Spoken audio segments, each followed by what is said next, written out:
I just watched the Diddy documentary and immediately thought, I have to come on here to share my thoughts. So, these are my thoughts.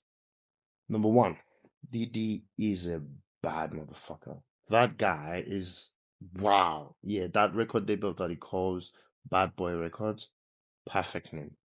That guy is a bad motherfucker. And this is not to say that everything in the documentary, I believe that they happen exactly as it has been said in the documentary. I think it's more the how easy it is to tie Diddy to those things. You know, that there's so many shit that it has so much involvement or that's so easy to tie to him.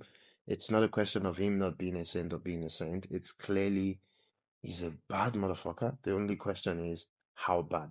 And from what I see in that documentary, extremely bad. The second thing is do not joke with the power of a storyline. I saw very clearly the strategy that 50 and his team did for this documentary. The first two episodes, let's build the character Diddy as a villain. And how do you do that? Take all the things that have happened that has more proof and more factual information from the public and that can speak directly to the emotions of the public. Yeah. So out of all the stories from his past, the Pac BIG one is important.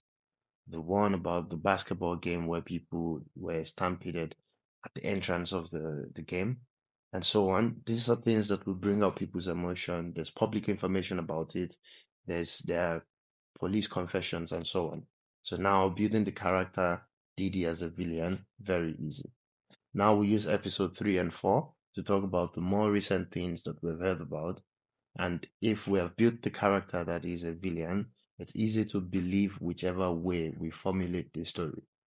Yeah, and I'm thinking the Capricorn Clark, the Kirk Burrow stories and all that stuff. He sexually assaulted me from Lil Rod, or he kidnapped me from Cap Clark. And I'm not saying these things didn't happen. I'm just saying this was a strategy that I realized, and it was very fascinating to see the power of a storyline because I guess it will work for a lot of people as well. And this brings me to my third point. The strategy made sense, but I still realized that it had some loopholes. The clearest one is the bunch of people that came together to contribute to the documentary. Majority of them were vindictive people towards Diddy, right? So ex-friends, ex-employees, ex-partner, and so on. And it does not lend a lot of credibility to the whole storyline because these people have the incentive to lie. They have the incentive to garnish the story. They have the incentive to put all the blame on Diddy. One of the craziest one is, a bunch of guys that knew Diddy was doing crazy shit and never said anything until they fell off, right? And they would justify not saying anything until they fell off with different things, but it just doesn't make sense to me. And now this makes me wonder. I was thinking, wow, if this loophole is immediately glaring to me, 50 must have seen it as well. And I realized that, I mean, I'm a big 50 fan, so I might be smiling too much in this video.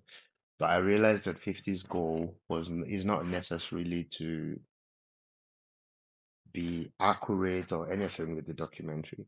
I think his goal was to clearly tell a story and paint a picture to achieve one single thing. I think he realized that maybe the 50 months term that he got on this court case was too short. And if you leave it be like that, Diddy will come back, reintegrate into society, and start doing his brother law bullshit again, right?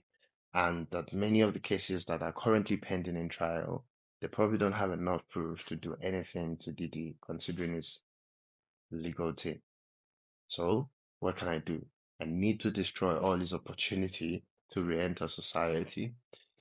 Um, and I think that's the aim of 50 Cent in this documentary.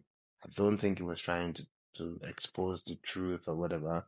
He's trying to tell a very clear story from one side. And that brings me to the fifth point, that there is a danger to doing it this way as well, right? Because it's so one-sided, it could be a layup for Diddy, because now Diddy has the opportunity to come tell another side of the story that might have more proof and more factual information, more backings and so on, with a lot more people trying to show that the story is not exactly how it has been played out with this documentary.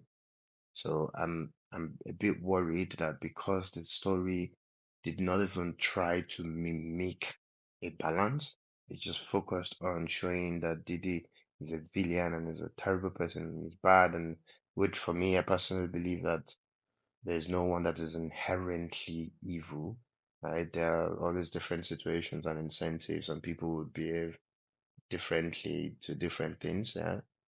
So a man's life or a person's life and history will always include the bad and the good, the evil and the great and so on.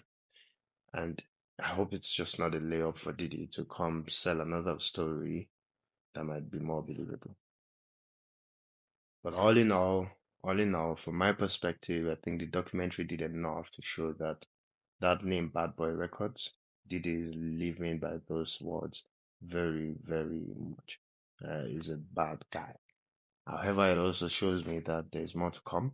Like this Diddy case is not, it's far from over. I'm also very curious to see how this case about Diddy and the exposure that his kids are having to it, how this impacts them. Very curious about that. I'm curious about what Diddy would do next.